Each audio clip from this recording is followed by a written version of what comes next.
So the Teen Perspectives program is a 7-week program taking place here at MIA in our studios. It's really an opportunity for teens to come to MIA, learn from teaching artists around the Twin Cities before creating a final work for an exhibition on display in our Community Commons Gallery. The main goal of the program is essentially to give teens an outlet and to showcase their thoughts and their talent, really get to highlight their work.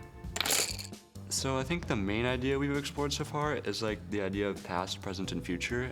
So we talk a lot about mental health and how that affects people today and how it has affected people in the past. I've been able to kind of reflect on my history. We have a lot of future to go, and we haven't had that much past, so. Yeah, I think it does promote wellness by like giving you a space to be with other artists. I think it's always been a very proud experience. It's been nice, actually. It's less about me showing my art and more about the community that I meet here. I've met so many people through this program. And an artist came in. We started to work with clay, and he told me that clay comes from nature, so you can't expect it to do what you want it to because it's from nature. And at that point, I'd been very frustrated with the way that my work had been coming out because it didn't exactly fit what I deemed it to be in my head. But after that experience, I started to see art as something that comes from nature and was able to express nature rather than what I exactly wanted to think about. I've grown up with art like a lot because I don't know, a lot of like hippie art kinda, because my mom was a yoga teacher and she does a lot of art. So like I use art as an expression, and when things are getting hard, I express my feelings like that, which I think is kind of powerful. Sometimes when I'm super stressed and just things are just collapsing, I sit down and I just draw what I feel. Sometimes I project what I'm feeling onto a character I like. Just make them feel bad so I don't have to. A lot of the art I like to create is collages. That's my main focus. I like to play around a lot with like contrast and colors. So if I'm doing a collage, I'll usually do like black and white and then something colorful, or I'll stick to like one monotone color. That's my favorite. It's nice to be able to do art to take my mind off of things a lot. It's like an outlet that I can put my emotions to, or if I'm just feeling like stressed or really sad, it's like, oh, I have this project I'm working on, let me just go do this. I do use art to kind of help myself cope, and like it still always helps me kind of ground myself. A lot of my work ties into my identity. So I'm Native, and as a child, my great-grandma would make all of my regalias and my cousins' regalias. And so I thought that memorializing that in my work was really important to me, and I just wanted to experiment with different mediums and also paint something that I felt passionate about. For my exhibition, I'm doing a subtractive sculpture. I was thinking of like a waterfall and like a head to kind of symbolize something. I'm not gonna say what yet, but I kind of jumped at it when I saw like the opportunity to like put my art out there, like especially at the MIA, like it's a big opportunity. I really jumped at it when I saw it. I was like, yes. One week we sat back to back and we were to sketch anything that we were hearing from the other person. And I think that moment really impacted me because I was able to be open with people I never would have expected to talk to. And it was really impactful. As we get closer and closer to the end of the program, of course, we see a lot more nerves about how they're going to get things done in time. So I think that is the moment where students can kind of hesitate. I try to squash their fears as much as I can. And last year I was really nervous because I saw everyone's work and I was like, oh my God, they're so good. And this is like my first year. And I just didn't feel that confident. But this year I feel a lot better. Yeah, I'm pretty excited. I'm a little nervous because I know a lot of people that are gonna be coming. A lot of my family's coming, and then my best friend's mom, Cara, she works here and she wants to come. I'm a little nervous because I haven't even started it, so I don't know if it's good yet. But I do want to create something that does sort of connect with people. I have the artist, like, perfectionist mindset, I am very protective over my art, and I definitely get nervous, and I feel shy about it, but it's fun for the most part. You really can see kind of how much confidence they gain. I think just meeting a professional artist is really exciting for them, and they kind of feel like they have folks in the community that they can lean on, but we really see them open up over the 7 weeks. When a student finally has a breakthrough with their work, I typically hear my name shouted across the room, and then they tell me to come look at something.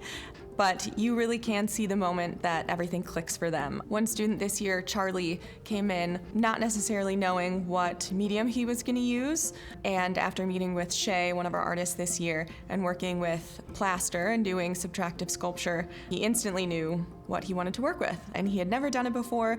He worked closely with Shay to kind of pick up some tips and tricks and best practices when working with plaster.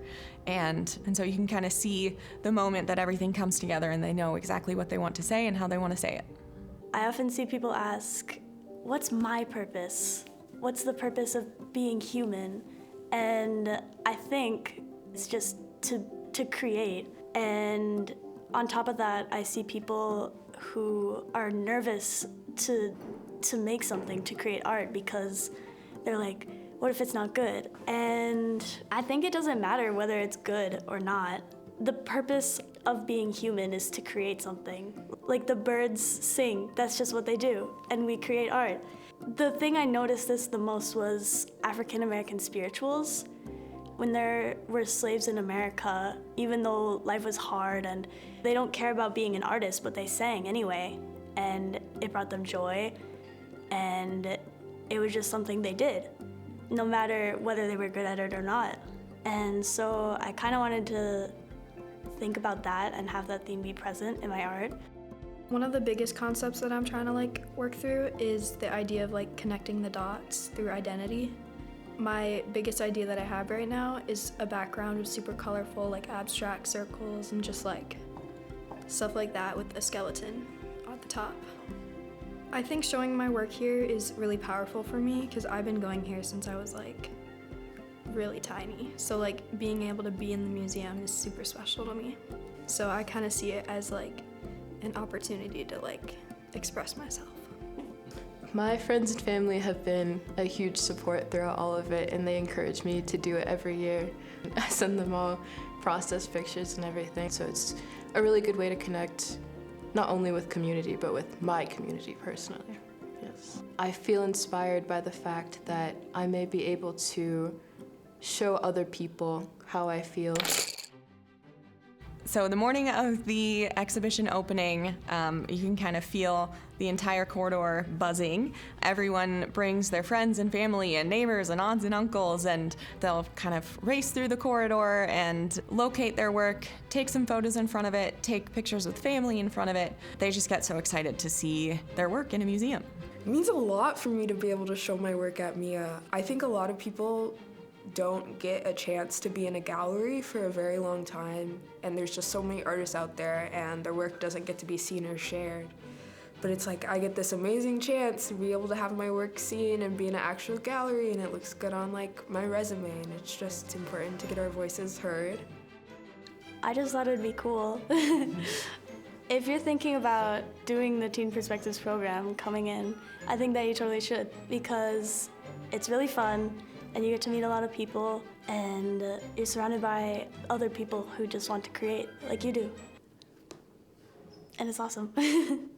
Definitely apply. It's just such an awesome way to meet community and talk to other young artists in the city. I'd say go for it. If you're a little bit afraid or nervous, it's a great community. There's a lot of nice people here, and it's just, I feel I've learned so much. I've gone into mediums that I'd probably never try myself if I hadn't gone to this. The thing that I'm doing for my exhibition, the subtractive sculpture, I had never even considered that before as a medium I do. So yeah, go for it. I think you should. I think it's been a lot of help this year, specifically for me, just because it's helped me identify a lot of parts of me that I haven't known.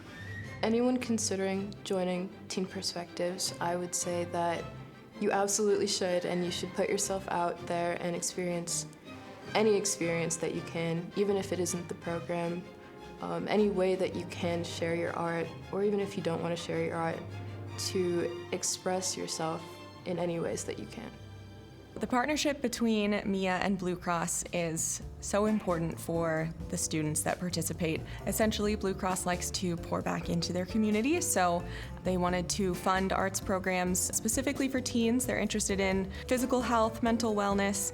We are able to support these teens in meeting different artists from around the cities, creating their own artwork, and it's just an incredible opportunity for all of them. So why MIA? I think one, Blue Cross believes trusted community partners are critical. Coming out of that, we thought, who could we partner with and how can we drive results? And so MIA was that partner. And so the Teen Perspectives was what we built together. Very few things move us to feel and empathize more than art. And I think it's an untapped sort of conduit for driving discussion, in particular around health. All of us don't want to run marathons. All of us may not see a BMI of a certain percentage as like, that's where I want to be. The metrics we currently have as a whole are insufficient, right? And so I think we have to think about what are new metrics, right? Because I think there's metrics that we use that simply diagnose the issue. They don't actually provide us a path to sort of a better existence. And so for me, we can't keep doing the same thing and expect different results. 80% of what drives health happens outside of the doctor's office. We don't have a metric necessarily right now that says, are we investing 80% of our healthcare dollar outside of the hospital or clinic? Our hope is that partnering on the Teen Perspectives is a way to live out that ideal.